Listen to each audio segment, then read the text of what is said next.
de wil, de wensen. Beste mensen, ik wil vandaag u aantal dingen vertellen. Luister en probeer dat ergens in uw leven toe te passen. Lieve mensen, en mocht u misschien wat taalfouten in mijn toespraak ontdekken, dan hoop ik dat u daarop niet zult letten. Belangrijk is de inhoud van mijn verhaal. Wat ik in mijn leven heb ervaren, gezien, dat wil ik aan u doorgeven. Omdat wij allemaal dat in ons leven meemaken, zien gebeuren. Vandaar dat ik dacht dat het misschien zinvol is u het een en ander ook door te geven.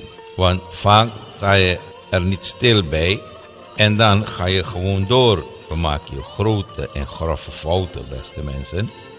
Wat ik vandaag wil vertellen is meer over de wil, de wensen. Hoe gebruik ik mijn wil en de wensen? Hoe, lieve mensen? Een mens wil in zijn leven heel veel hebben.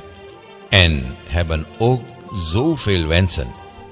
Waarvan een aantal wensen wel in vervulling gaan, maar een aantal niet. Dan hebben wij nu twee soorten van mensen. Eén, die tevreden is met hetgeen wat ze hebben. En een tweede groep van mensen die wel heel veel al hebben, maar steeds meer naar meer verlangen.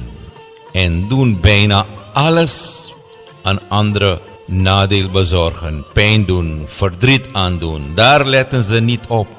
Ze zijn zo gefocust zijn dit soort van mensen, dat ze zelfs over lijken gaan. Ze moeten en willen hebben maar, hebben. Die hebzucht hebben ze.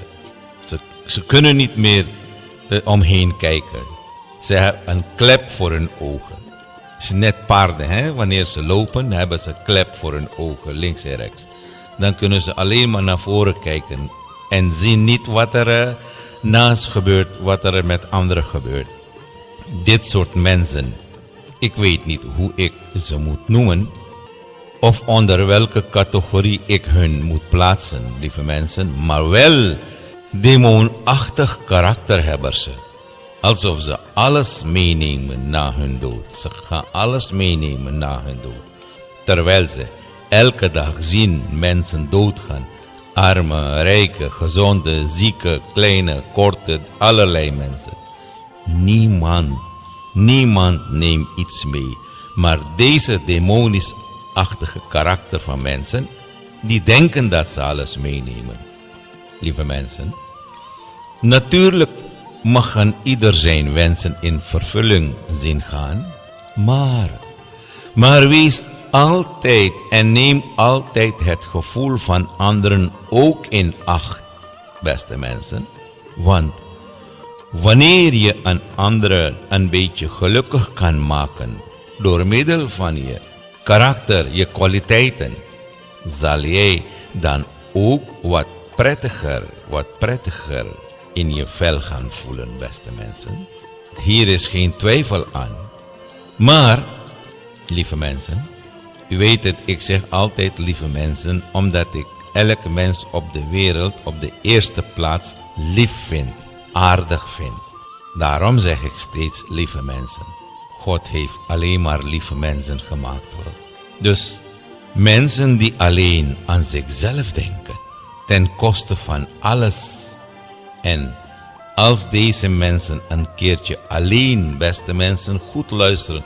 Als zulke mensen een keertje alleen gaan zitten, ergens alleen gaan zitten en alles op een rijtje gaan zetten, dan zullen ze gauw ontdekken dat ze ongelukkig bezig zijn en ziek bezig zijn. En in werkelijkheid zijn ze ook in feite ziek, zijn zieke mensen. Maar dan komt die valse ego om de hoek, beste mensen. Die valse ego komt om de hoek kijken. En dat overheerst zulke mensen helemaal. Compleet worden ze overheerst door die valse ego en hebzucht. een mens die zijn wil doordrukt terwijl zoveel anderen ongelukkig van worden en heel veel verdriet hebben. Deze ongelukkige mensen zullen echt geen loflied over je zingen. Ze zullen echt geen loflied over je zingen, want je bent demonisch bezig. Neem mij niet kwalijk, beste mensen, dat ik zeg demonisch. Degenen die in die categorie vallen, die moeten nou even zelf gaan onderzoeken in zichzelf of ze demonisch bezig zijn, werkelijk demonisch bezig zijn. Want je bent demonisch bezig. En deze arme ongelukkige mensen zullen dan de vloek over je spreken. En dan heb je echt een biggie probleem. Je hebt een grote probleem dat bijna niet meer te herstellen is, mensen. Maar, zoals gezegd wordt, dat er altijd ergens een oplossing voor is. Dus bij deze dan ook alvast die valse ego loslaten, beste mensen. Laat je valse ego, je hebzucht los. Ga ervan af en ga nou niet denken wat de mensen over je zullen denken. Dat is later zaak, dat is niet jouw zaak. Probeer je goede en je natuurlijke karakter te gebruiken. Breng dat naar voren, waardoor je heel veel kan herstellen in je leven. Wat kapot is gemaakt, mensen. Zodat de mensen die door jouw hebzucht en wil, je dominante houding, hun leven verziekt is, weer anders over jou kunnen denken. En waardoor je weer wat vrijer en prettig in je vel kan voelen. Lieve mensen, de wil kan je in een goede vorm gebruiken en ook in een demonische vorm. Waar bent u mee bezig?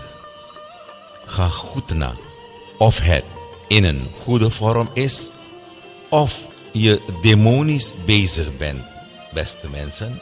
Waar ben jij nou mee bezig? Denk niet steeds aan jezelf, want dan dwaal je af van je verplichtingen tegenover je medemens. Want wij moeten samen goed luisteren, beste mensen. Als je dit kan vatten, dan heb je een mooi leven.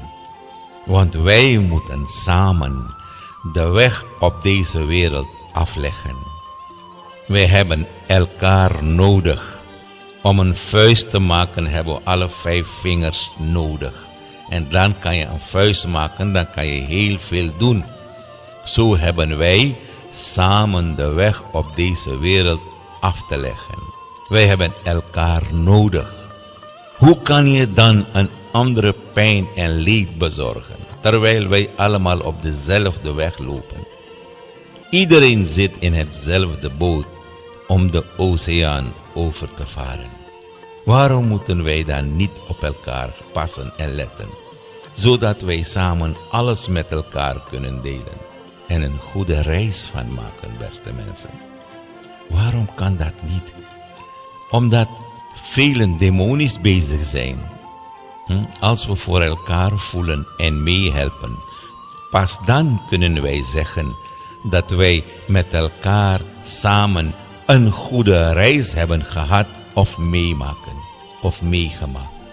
Je mag alles wat er in die boot aanwezig is, alle privileges gebruiken, maar als je aan de overkant bent, moet je alles achterlaten, want niets was en is van jou. Lieve mensen, van waar die wil en hebzucht dan?